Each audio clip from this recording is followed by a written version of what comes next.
Hey guys, it's Miss Chester. It is Tuesday afternoon, and I want to get the second portion of Chapter 2, Screencastify, up for you. And so I want to go over a couple of things with you. The first part of the chapter, I think you knew all that. So hopefully that was easy. Maybe you didn't even watch the video, but I'm hoping that you will watch the second part.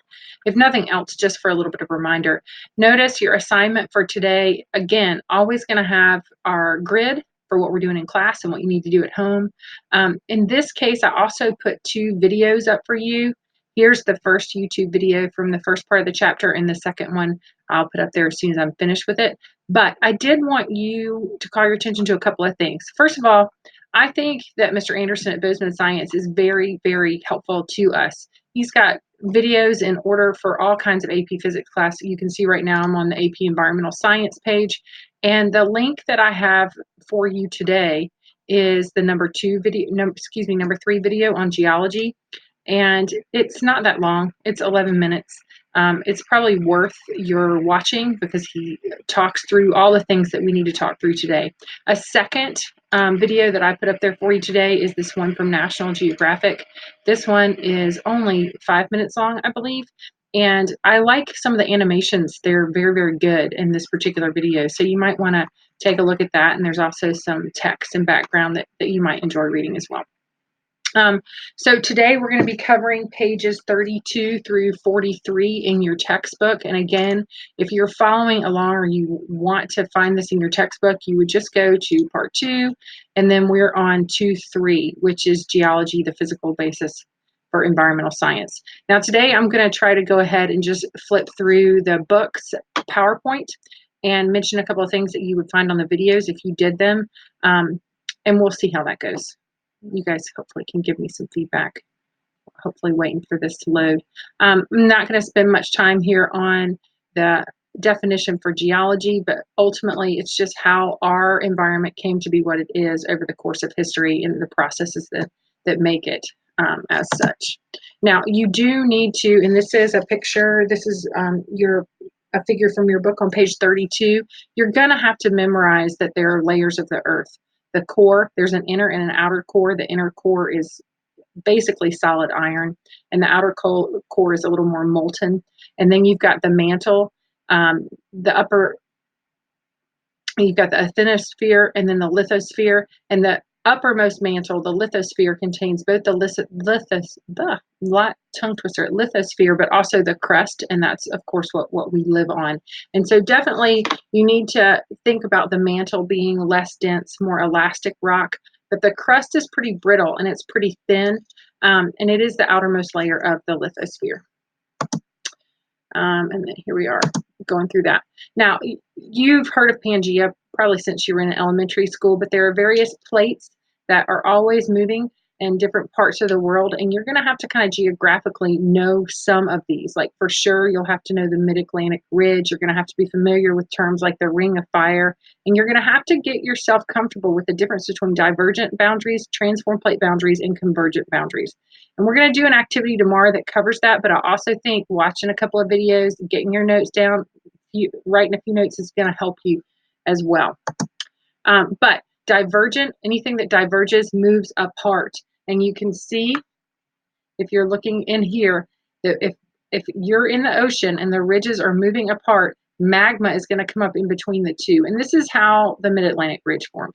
Transform boundaries, you've got two plates that are moving in opposition of one another. And this is often where a bunch of earthquakes occur. And those convergent plate boundaries, you could have the ocean and the crust coming up together, or you could have two continental plates coming together.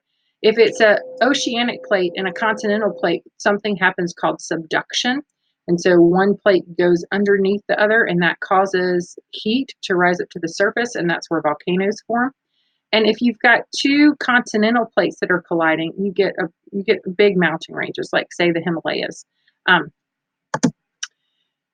Let's see, let's keep going. The next thing that your book talks about, and Mr. Anderson talks about a ton too, is the rock cycle. And so I think if we take a look at this picture right here, you'll notice there's three main types of rocks: igneous, sedimentary, and metamorphic. And igneous rock is what comes straight out of volcanoes.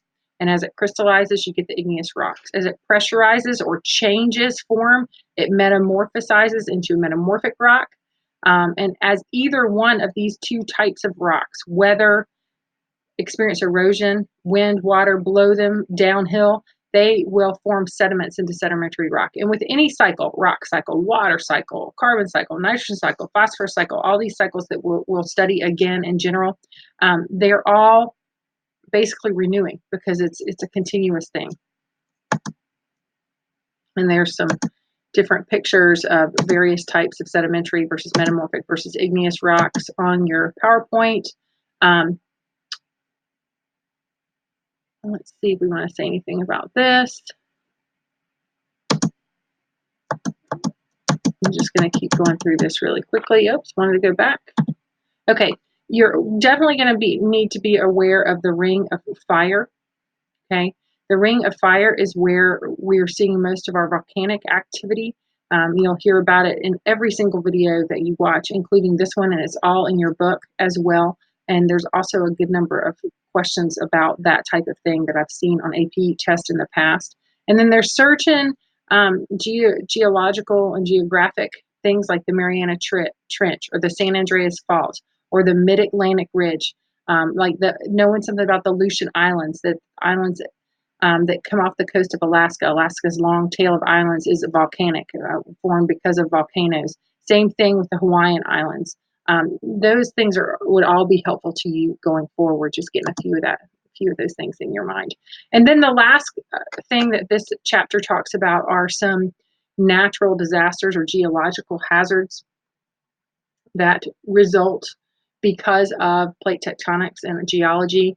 Earthquakes are the first, and then volcanoes, landslides, and tsunamis. And we talked just a little bit about how earthquakes are because of those transform boundaries.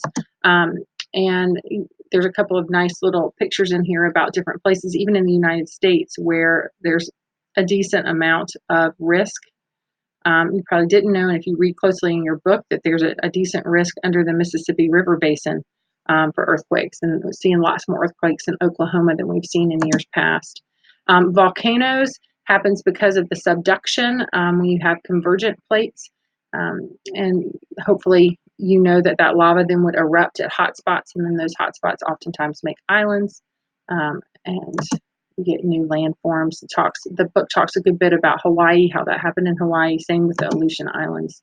The landslide and mass wasting, both of those terms you might want to be familiar with. A landslide is when you've got lots of organic material that's falling down the side of a hillside, an unstable hillside.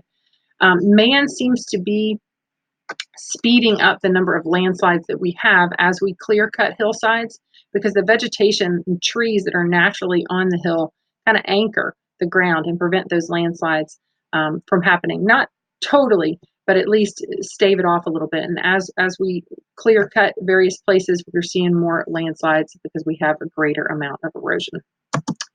And then tsunamis are generally the result of one of the other three, like a coastal landslide, an earthquake, or a volcano. If you have a large amount of water that's displaced because of an earthquake, a volcano, or a landslide, then you're going to get basically a tidal wave. And as we know, those can be amazingly devastating. So I'm just flipping through some of these different review questions. And I think that that's pretty much what we need from this chapter. And hopefully we can finish up our understanding as we do our activity tomorrow. So I hope this is helpful. I hope you're having an easy time taking your notes.